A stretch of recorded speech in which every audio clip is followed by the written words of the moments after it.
comentaba al principio, antes de que se iniciara la misa, que yo tengo que expresarme con el público y los amigos, tengo gripe, pero he querido estar ahí. Igualmente, y tengo gripe porque he hecho un viaje magnífico, increíble, casi 3 semanas en Brasil, donde he actuado en muchos estados de Brasil y más que todo entre São Paulo y Río, pero también en Brasilia y también en Florianópolis. Un Brasil llenísimo en estos momentos de toda la historia del mundial, las obras que no están acabadas, la gente corriendo por ahí y por allá, coches negros con ventanas oscuros de los directores de la FIFA y de los banqueros y todo eso, manifestaciones increíbles de la gente con piedras sacando, y entonces un ambiente del todo brasilero, finalmente muy en sintonía con la ambiente del país, y donde yo he tenido, ¿me puedes poner la música un poco más bajo? Sí, me encanta Mahler, pero en pequeñas dosis. Y entonces, final de la historia, yo he tenido también en Río una aventura bastante fuerte que se llamaba Circo en las Favelas. Y entonces, y yo que soy payaso, por eso, por cierto, esta capilla es una capilla dedicada no solo a los patos de plástico, pero a los payasos y a la ironía y a sacralizar la ironía, porque es una cosa muy importante de tener un espíritu irónico. Entonces estuve ahí en las favelas, y hay favelas de todos los estilos, desde la favela de Lujo, que es Rocinha, que es la favela, pero la favela con vistas increíbles sobre todo, pero hay favelas de la parte atrás del río que son cosas horrorosas. Y fue muy sorprendido, no porque lo sabía ya, pero muy interesado de ver que el espíritu más crítico, el espíritu más político, con más conciencia política, fue en las favelas.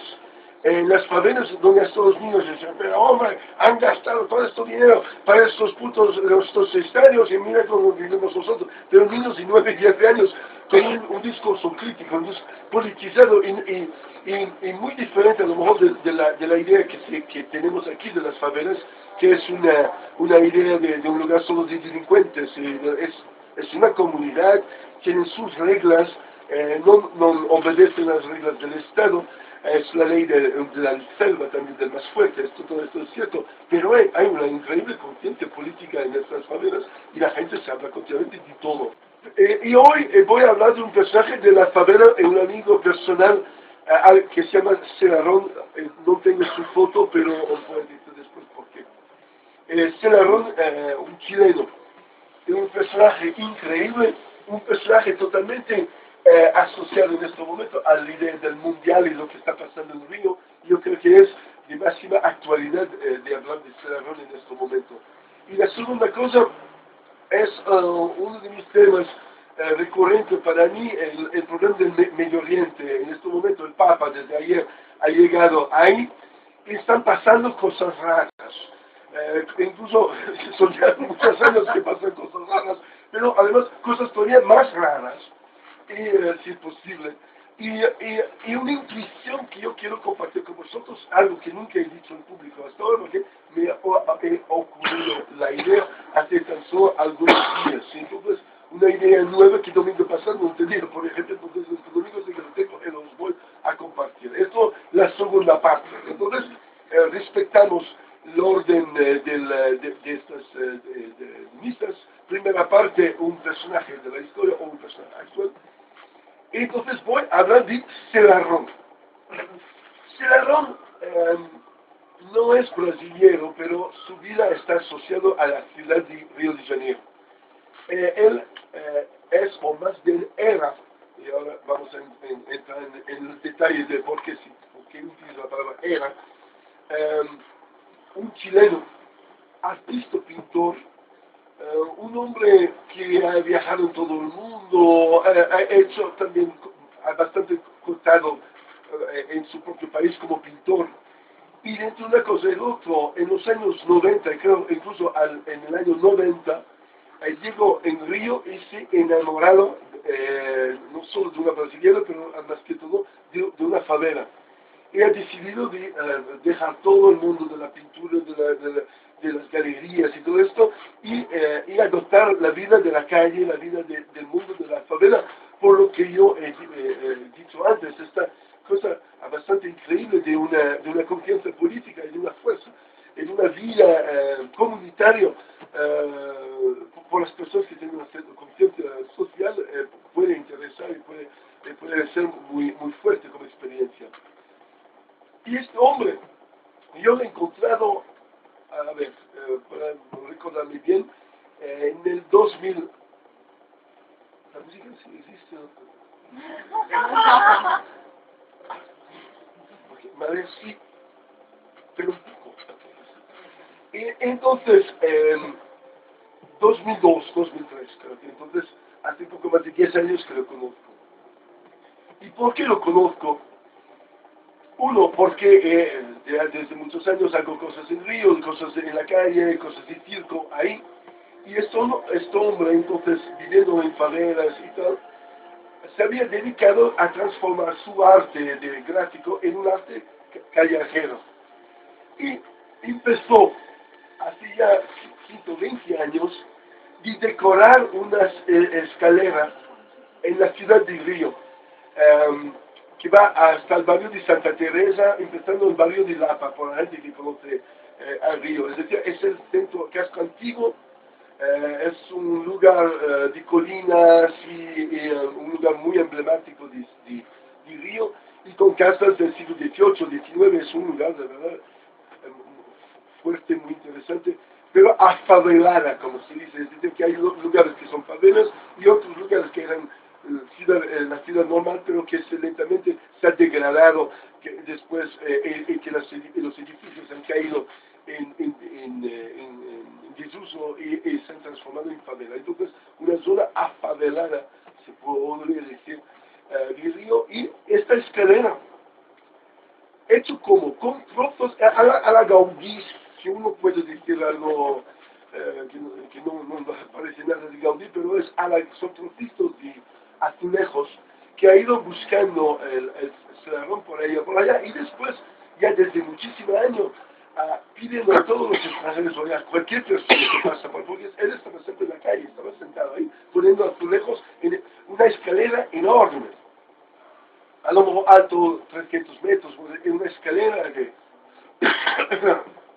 Entonces él estaba ahí con sus azulejos, con su cemento, y haciendo unos afrescos y cosas de verdad muy imaginativo, increíble, una especie de algo barroco, pero al mismo tiempo muy colorado, y más que todo, totalmente en sintonía con el ambiente brasileño, es decir, es más carioca que los cariocas, hasta los cariocas mismos dicen, oh, chileno, vienes más de nosotros que nosotros.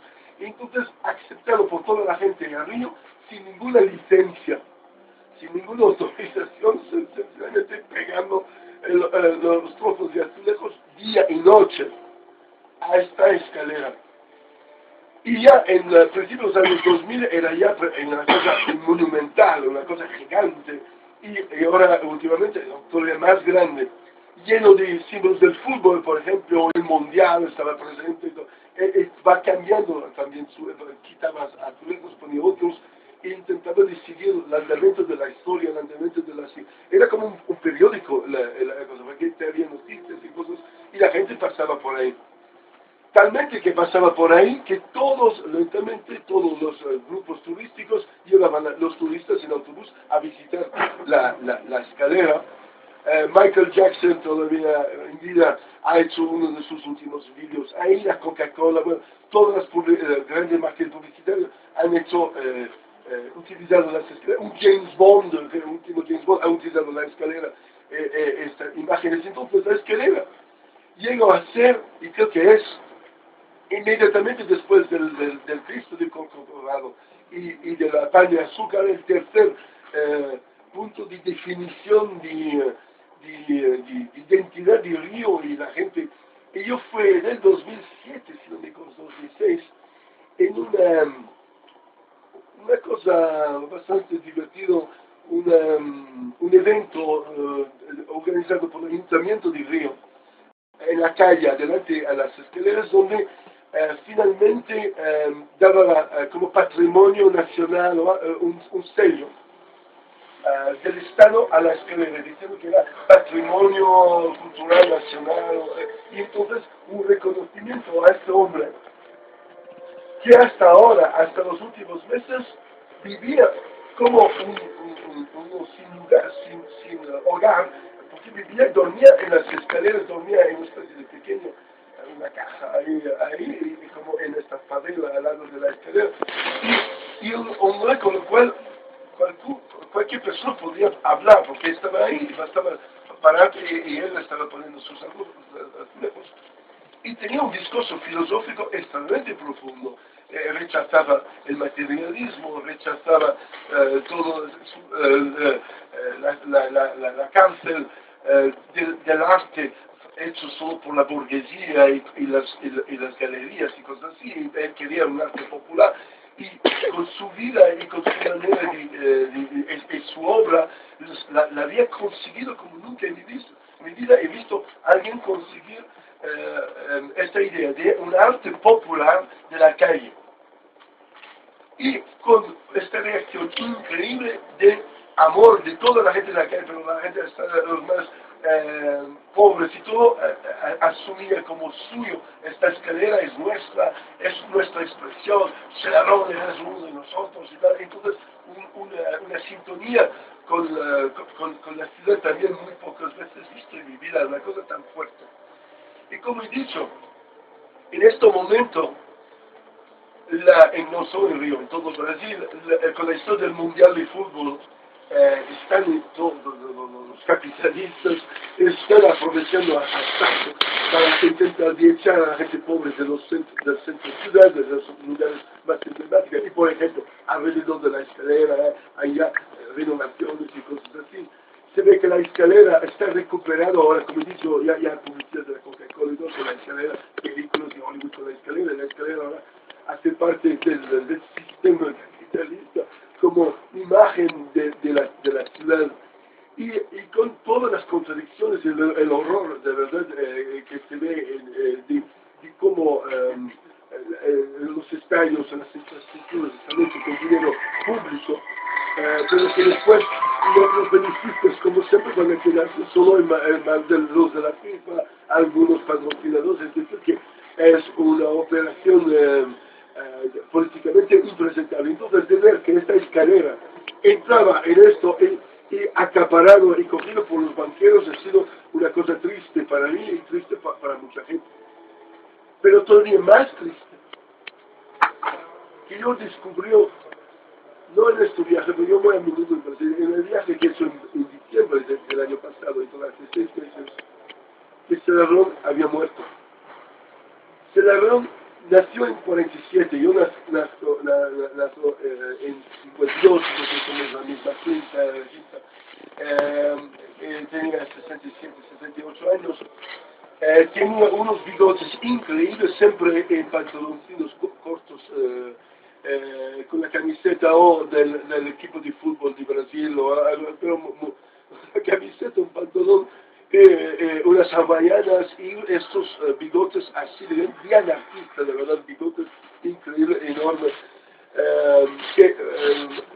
y con su lenguaje, bueno, le he descubierto que fue descubierto muerto en su propia escalera. Y no solo muerto, con su cuerpo quemado.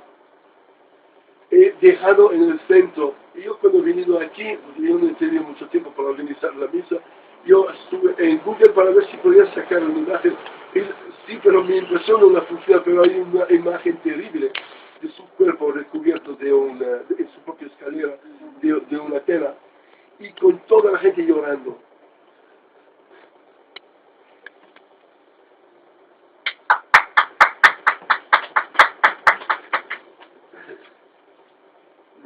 Me emociona, es que es muy fuerte lo que pasa. Seguramente fue matado por una historia ahí del barrio, unos delincuentes, o a lo mejor había visto una transacción que no tenía que haber visto, pero una tontería, en pocas palabras. Y este hombre, con una fuerza y una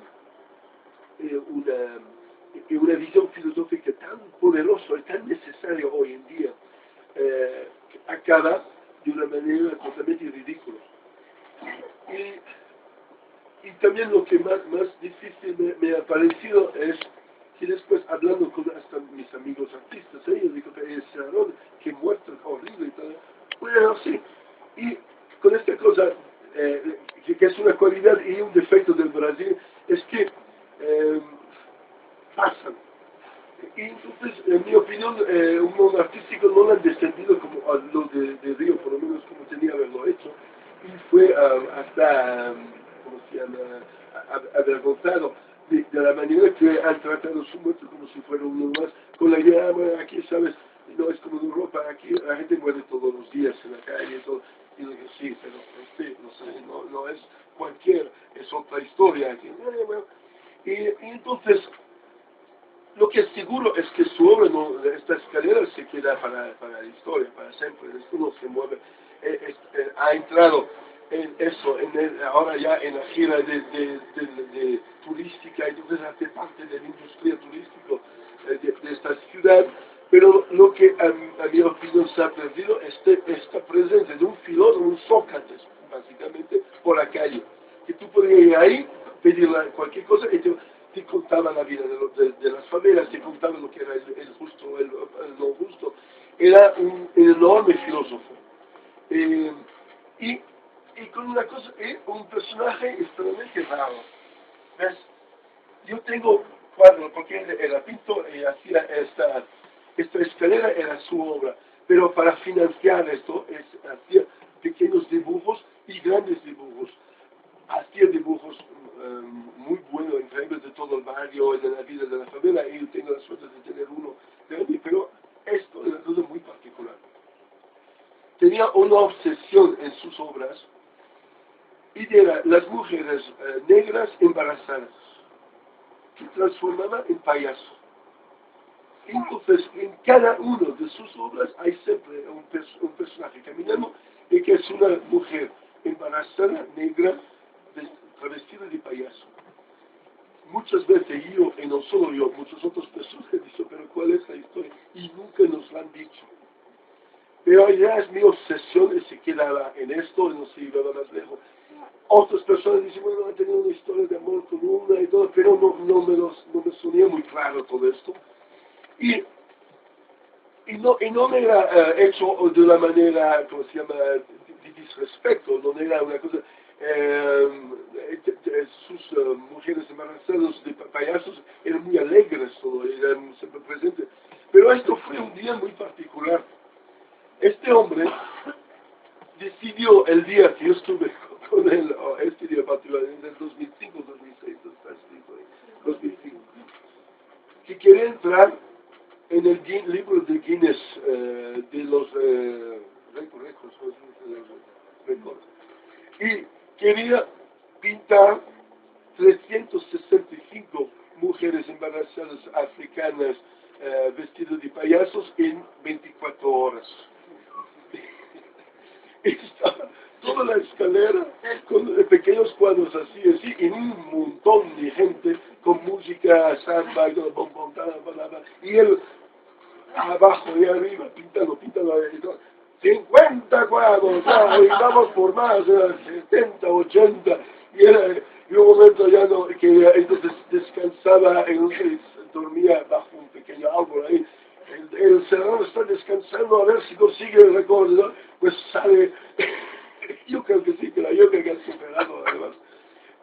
No sé si figura en el libro de Guinness, no sé si hay una categoría para las mujeres africanas embarazadas pintando de payaso, pero eso era el estilo de personaje que era el Cerrón, y además siempre esperando que alguien le llevara azulejos. Yo llevan un azulejo de Pamplona, que yo he tenido así, entonces hay un trozo de un azulejo de Pamplona en la escalera, pero hay miles y miles de trozos de azulejos de todo el mundo ahí en esta escalera. Entonces, en mi opinión, un gran filósofo, en mi opinión, un gran humanista, en mi opinión, en un mundo donde siempre más gente vive en megaciudades del tercer mundo y sin nada, necesitamos miles y miles de millones de celadores para llevar en la calle la filosofía. Entonces, como siempre lo pido, un aplauso para Serrano.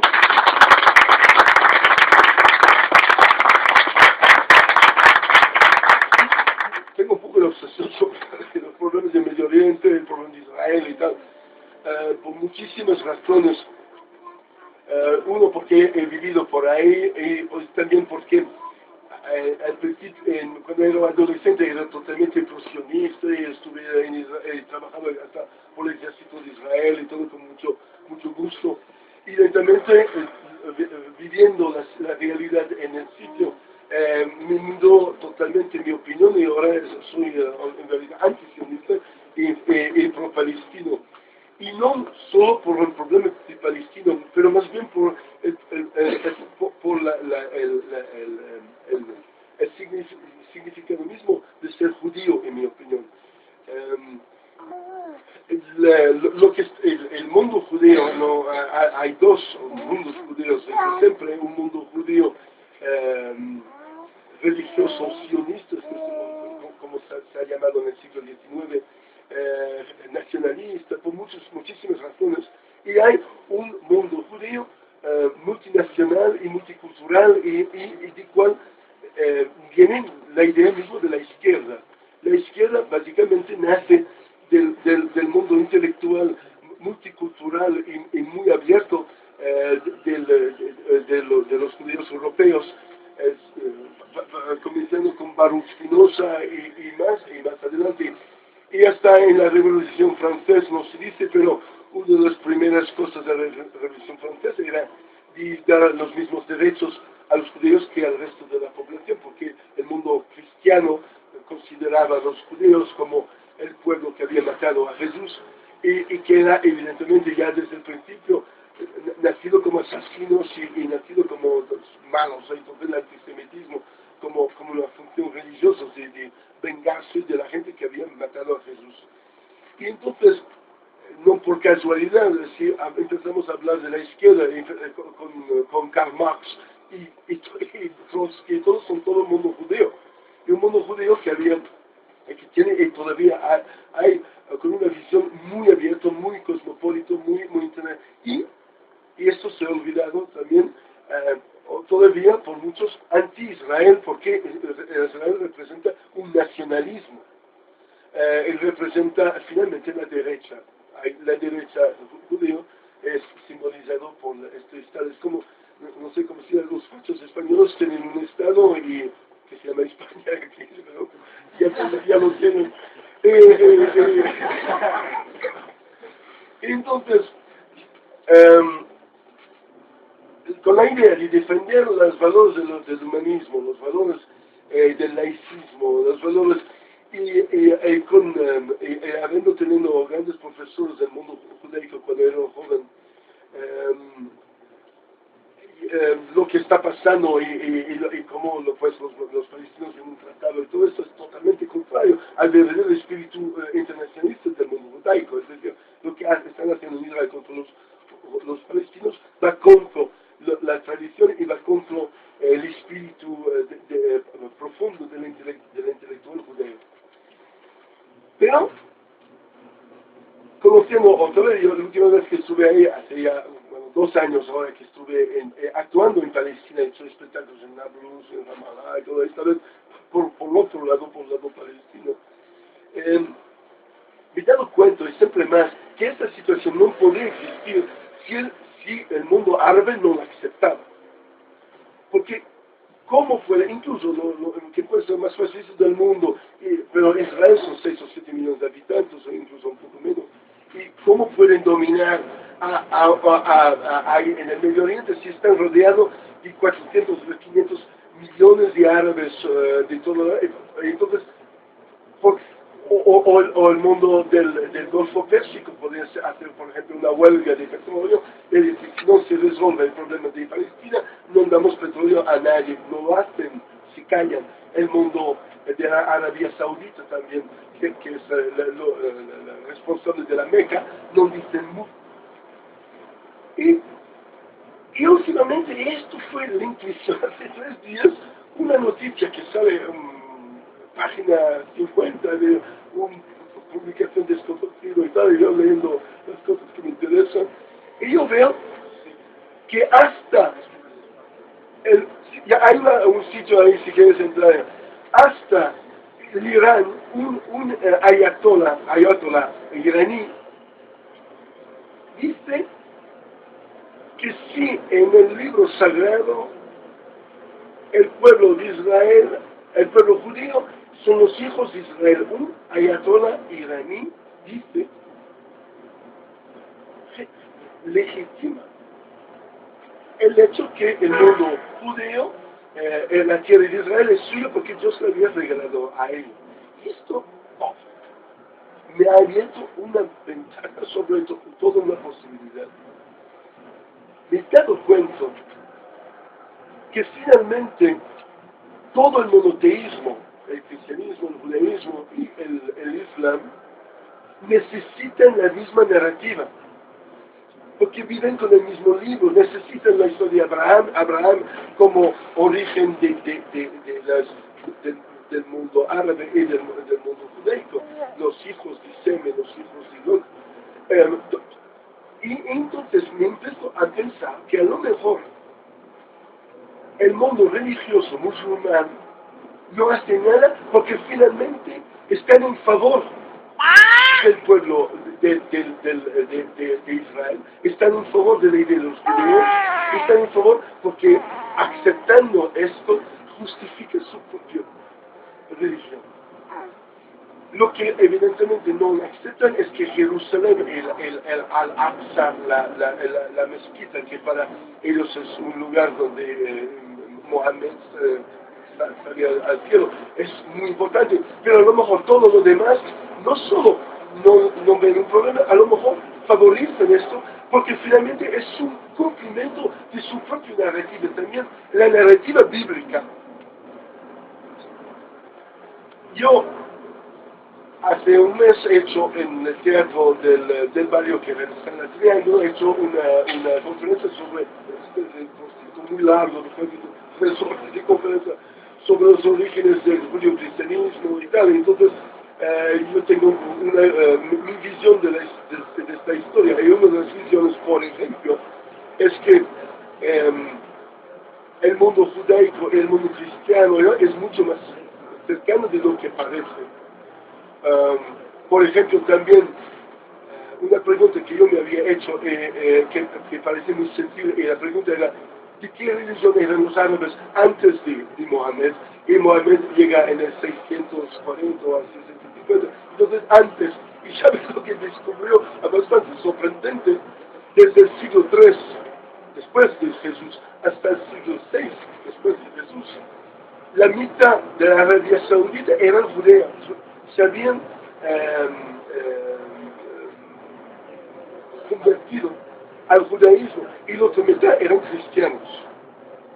Por eso, por ejemplo, que hay todavía una comunidad de judeos yemenitas, y que estos yemenitas son solo lo que se quedaba de esto, del mundo árabe. Entonces cambia radicalmente la visión del mundo si uno empieza a pensar que la mayoría de los árabes del Golfo Pérsico y de la península arábica han sido judíos durante 4 siglos.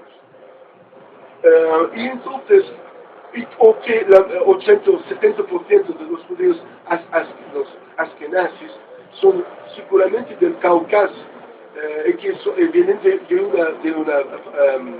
un reino caucásico que se llama Khazar, que fue convertido en el siglo 8 o 9 al judaísmo. Y todo esto para decir que entre el cristianismo, el judaísmo y después el islam, había una batalla de convertir a la gente. Y a veces unos eran judíos, después pasaban a ser cristianos, y hasta el siglo X o XI el judaísmo no era una raza o un pueblo, era una religión como los demás. Y por muchas razones, pues que lentamente han tenido la historia del proceso entre ellos. Pero todo esto para decir que esta intuición es si el mundo religioso árabe necesitaba la creación del Estado de Israel como justificación de su propia narrativa del Corán y de la narrativa bíblica que es la misma que tenemos nosotros. Y que finalmente, hasta la fin del Imperio Soviético, hasta 1989, la caída del muro de Berlín, los palestinos eran ateos, materialistas. Yasser Arafat y el movimiento de liberación de la Palestina eran movimientos laicos, en nombre entonces del laicismo revolucionario, y que básicamente eran herederos del pensamiento judaico laico, es decir, de Karl Marx, Trotsky y otros. Los movimientos de liberación de Palestina muchos eran trotskistas. Y entonces, hasta Hamas viene creado por Israel. Entonces, ¿por qué Hamas viene creado por Israel y ahora todo esto se ha olvidado? Pero es porque, a la fin, los tres monoteísmos tienen la misma narrativa, una narrativa ficticia. Moisés, en la vida de Moisés, es tan verdadero como el Señor de los Anillos y el libro de los hobbits y tal. Es decir, que estamos en esta dimensión. Y una cosa muy fácil para demostrarlo, en los templos egipcios, donde los hieroglifos tienen toda la historia del imperio egipcio, hay toda la historia, hay miles y miles y miles de textos antiguos de la historia, no sale ni Moisés, no sale nadie. Si era tan importante esta historia, ¿por qué no están listados en los templos? No existe. Es una saga, como una historia. Y entonces, los musulmanes comparten el mismo romance que los cristianos, y entonces dejan, no lo dicen, no lo pueden decir abiertamente a los palestinos, pero a la fin es que necesitan creer que Dios ha regalado a Israel a su pueblo y todo esto, porque si no se empiezan a poner esto en duda, se puede poner en duda todo el Islam. ¿Y cuál es la existencia del Islam? Era un acto de nacionalismo, como el mundo árabe tenía, eran cristianos en el Imperio Romano, o judíos viviendo al límite del Imperio Romano. Mohammed básicamente era un nacionalista árabe que ha recogido las historias del monoteísmo y le ha puesto en su propio nombre, diciendo que él era el profeta de Dios. Y entonces es la misma historia, pero desde un punto de vista nacionalístico árabe, si uno puede decirlo, en el mundo musulmán. Y entonces, esto es la hipocresía que hay. Es por eso que tú puedes ir ahí y yo estuve hablando con el embajador egipcio, hablando después con la gente del Golfo Pérsico sobre el tema de Palestina, sí, vamos a ayudar, y nunca han ayudado nada, no se ve nada, no hay ayuda de la parte de los árabes, les dejan así. Y entonces, si fuera porque al final ellos necesitan Israel para justificar su propia historia. Y por eso también una visión laica del mundo, del problema palestino, una visión donde la historia viene, intentamos leer otra vez la historia del mundo y ver la verdadera historia del Medio Oriente, y es muy diferente de la historia bíblica. Habiendo dicho esto, estoy ahí un poco cansado hoy, pero con una invitación. Esto es solo un sugerimento de mi parte, y si alguien tiene algún, ¿cómo se llama? Si hay tiempo, puede ir a lo mejor a verificar esta tesis. Y si podéis en las próximas semanas volver si me he equivocado. Y si no es así, que alguien puede decir, mira, yo he leído esto, y la verdad es que esta idea no funciona. Sería fantástico si esto podría ser una manera de utilizar esta misa, así, de ver si se puede comprobar este punto de vista. Yo creo que va bien en la misma dirección, y das explicaciones explicaciones a grandes misterios, porque cientos de millones de árabes no hacen nada para ayudar a los palestinos, porque no hacen nada. Entonces,